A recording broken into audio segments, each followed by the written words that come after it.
mga lods, no? So, tapos na ako nagpakain sa aking inahin, yung bagong panganak lang. Kaya iniingal po siya, mga lods. Iniingal siya kasi kapanganak pa nga lang niya. Sobrang isang araw pa lang kasi nabawi. So, lagyan ko lang pan. Ito yung mga niya, yung mga beef niya, oh. Yan. So malulusog. Yan, iniingal siya. So meron lang i-share sa inyo mga lods, no? Kasi itong inahin ko, itong inahing baboy ko, yung kapapanganak ko lang ngayon. So napakatapang niya. So dati pa talaga to. So pang-apat na niya panganak ngayon. So ganun pa rin, din nagbabago yung ugali niya. So pag yung mga anak niya, pag nakikita niya dun, pumunta dun sa kanya, sa harapan niya, yung mga anak niya, kinakagat niya. Ang tapang niya at ayaw niya padidi dati. Yung ginawa ko, yung nilagyan ko ng hindi dati ko pa naman yung ginagawa eh. Bawat mga anak niya, yun yung ginagawa ko. So i-share ko lang para naman So yung tulad niyan mga lods, tingnan nyo yung bungangan niya.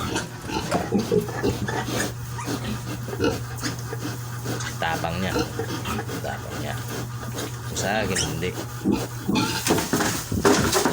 Oops. Ayan. Tabang niya. Ginawa ko yan. Ginawa ko tulad niya. Kasi nga kinakagat niya yun.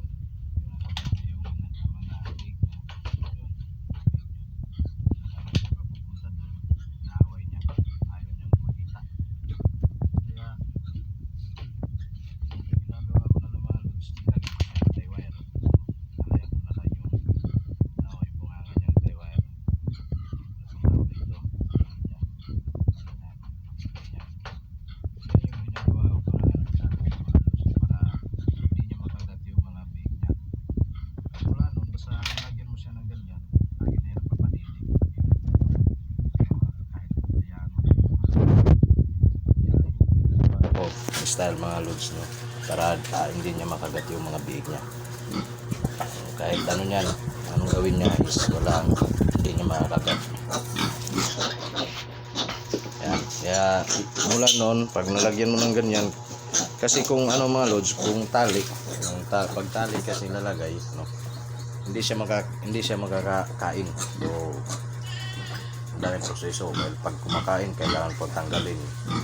Yung iba naman yung nilalagay lang din, so pag kumakain tinatanggal. Yung sa akin hindi na, tie wire lang, tapos hindi lang masyado mahigpit na nakakabuka pa yung bibig niya at nakakain lang siya, yung tama lang para di wala nang tanggal-tanggal. Isang lang, hanggang isang buwan na yan, hanggang sa pagwalay. Kahit pinayaan ko na yan sila, hindi ko na yan binabantayan, hindi ako nag-aalala kasi nga di niya nakakagat. Ito yung mga biig. Ang nakaganda lang niya mga lods, kahit kinakagat niya yung mga biig, maalaga pa rin siya. Meron pa rin siyang pag-alala sa kanya mga biig. Napapasuso niya. Tapos yun nga mga lods, no? Hinayaan ko na lang yan sila dyan, pabayaan ko na lang yan dyan. So patingin-tingin na lang ako. Kaya kung wala yan mga lods, hindi mo nilagyan, ayaw niya magpapadidi. Kasi nga pag nakikita niya, naiirita niya. Tapos gusto niya sakmalin, gusto niya kakagat. Yan. Pag meron kayong mga inahin na ganyan mga lods, tulad sa akin yan. So yan lang gawin nyo. Di kayo mag-alala. Sigurado yan, kahit pabayaan nyo lang yan dyan. Kahit bagong panganak mo yan, yun sa akin. Katapos yung panganak, yun, tinalian ko agad siya, pinapainom ng tubig, tinalian ko agad yung bunganga niya kasi nga kinakagat niya. Katapos yung panganak, yun, nakaupo lang ako, hinayaan ko na lang yung mga big niya. So nagpapasuso naman siya. Mula nun ayaw na niyang pag binugutom niya yung mga big niya, pinapapasuso niya.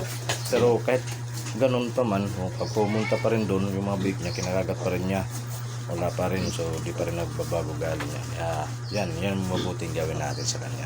So yun lang mga lods, no? So sana may natutunan din ako. Napanood ko lang yan mga lods sa YouTube. Pinanood ko lang din yan. Thank you mga lods.